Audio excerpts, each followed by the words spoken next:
અને હાલમાં જ આપણે પરિણામો જોયા હતા રાજરતન ગ્લોબલ વાયર્સના.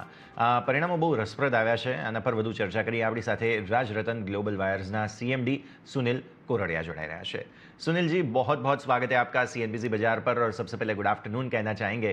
नंबर्स काफ़ी इंटरेस्टिंग देखे हैं हमने, तो सबसे पहले ओपनिंग कमेंट्स कैसे देखे आपने नंबर्स को, और उसके बाद हम डिटेल में चर्चा की शुरुआत करें सर. पहले क्वार्टर के मुकाबले क्वार्टर 2 अच्छा रहा है. हमारा थाईलैंड का बिजनेस इंप्रूव हुआ है. हम चाइनीज कंपटीशन के अगेंस्ट अच्छे से माल बेच सके हैं.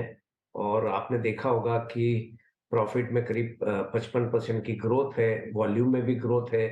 इंडिया में 5-6% है. थाईलैंड में करीब 20% की क्वार्टर ऑन क्वार्टर ग्रोथ है. और मुझे लगता है कि ये मोमेंटम चालू रहेगा अगले 2 क्वार्टर में भी. यस. ठीक है सर.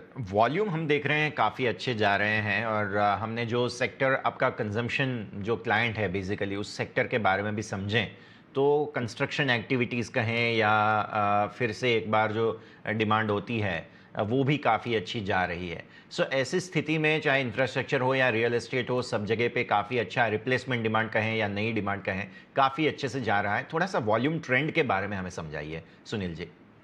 जी, हम लोग वायर बनाते हैं जो टायर कंपनीज को जी. जाता है. तो हमारा जी. वॉल्यूम टोटली डिपेंड करता है टायर कंपनियों के प्रोडक्शन वॉल्यूम से. बिल्कुल. तो फॉर्चुनेटली इस क्वार्टर में थाईलैंड बिजनेस में भी हमने देखा है कि वॉल्यूम बढ़ा है, क्योंकि हम्म. थाईलैंड की कंपनियां अभी फुल प्रोडक्शन पे चलने लगी है. और उनका हम्म. एक्सपोर्ट भी बढ़ा है यूरोप और अमेरिका, जो कि जियोपॉलिटिकल रीजन से बंद था पिछले करीब 6 महीने से. तो वो बिजनेस चालू हुआ है. हम्म. इसके अलावा इंडिया में भी टायर कंपनियां ग्रो कर रही है. अब पिछले हम्म. क्वार्टर में करीब 70% पर ऑपरेट कर रही थी. एक्सपेक्टेड है कि अब वो और ज्यादा प्रोडक्शन करेगी. और आने वाले समय में टायर मार्केट में बड़ी ग्रोथ होगी. ठीक है सर. आपने टायर्स की बात की है तो मैं समझना चाहूँगा कि इस साल हमने देखा है कि टायर कंपनियों को जो रॉ मटेरियल कम हुआ है, सस्ता हुआ है, पर्टिकुलरली उनकी वजह से काफ़ी अच्छा फ़ायदा, उनके मार्जिन्स काफ़ी स्ट्रांग रहे हैं. आपने कैसे देखा, क्योंकि मेटल प्राइसेस को हमने काफ़ी ज़्यादा फ्लक्चुएट होते हुए देखा है, काफ़ी वॉलेटिलिटी रहती है. आप जिस वॉल्यूम में खरीदारी करते हैं, आपको कितना असर पड़ता है ये जो सारी वॉलेटिलिटी होती है उनका? नहीं, हमको भी बड़ा असर होता है स्टील प्राइस में बिल्कुल. वोलेटिलिटी का. क्योंकि 65% हमारा रॉ मटेरियल कॉस्ट होता है. 100 रुपए के प्रोडक्ट में जी. 65 रुपया हमारा वायर रॉड जो हमारी रॉ मटेरियल है उसकी कॉस्ट होती है. और हम्म. आपने सही कहा है कि पिछले दिनों में बहुत फ्लक्चुएशन रहा. तो स्टील प्राइसेस गिरी हम्म. थी. बट अब थोड़ी थोड़ी इंप्रूव होना चालू हुई है. पर हमको करीब करीब 3 महीने लग जाते हैं प्राइस को निगोशिएट करने में और कस्टमर को पास ऑन करने में.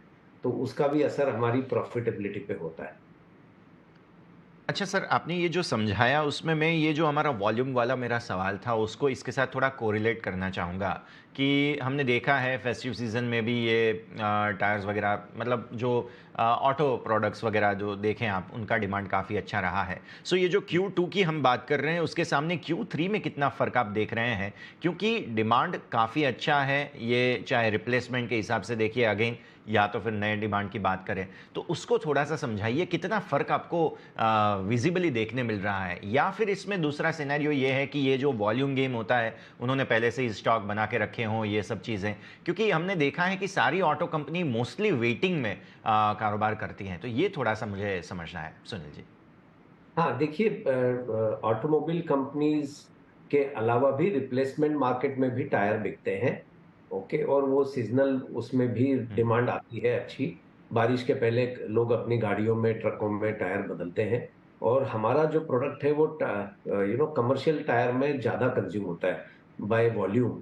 क्योंकि ट्रकों के टायर कंटिन्यूस चलते हैं और उसमें बीड वायर की मात्रा भी अधिक होती है.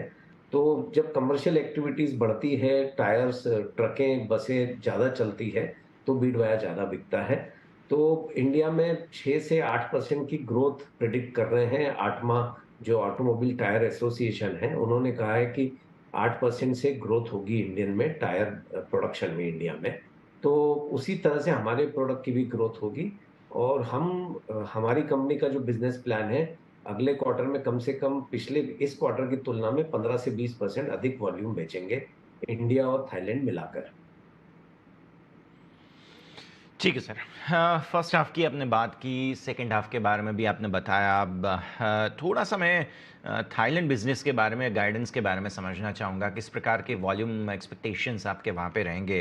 और सेल्स वॉल्यूम्स पर्टिकुलरली हम देखें ईयर ऑन ईयर के हिसाब से, कैसे देख रहे हैं आप ये थाईलैंड वाला बिज़नेस को? हाँ, देखिए थाईलैंड में हम लोग एक्सपोज़्ड हैं ग्लोबल कॉम्पिटिशन जी। से। थाईलैंड में हमारी चाइनीज़ कॉम्पिटिशन भी है, थाईलैंड में हुँ। वियतनाम और मलेशिया से भी माल आता है। पर इसके अलावा भी हम थाईलैंड में ग्रो करेंगे।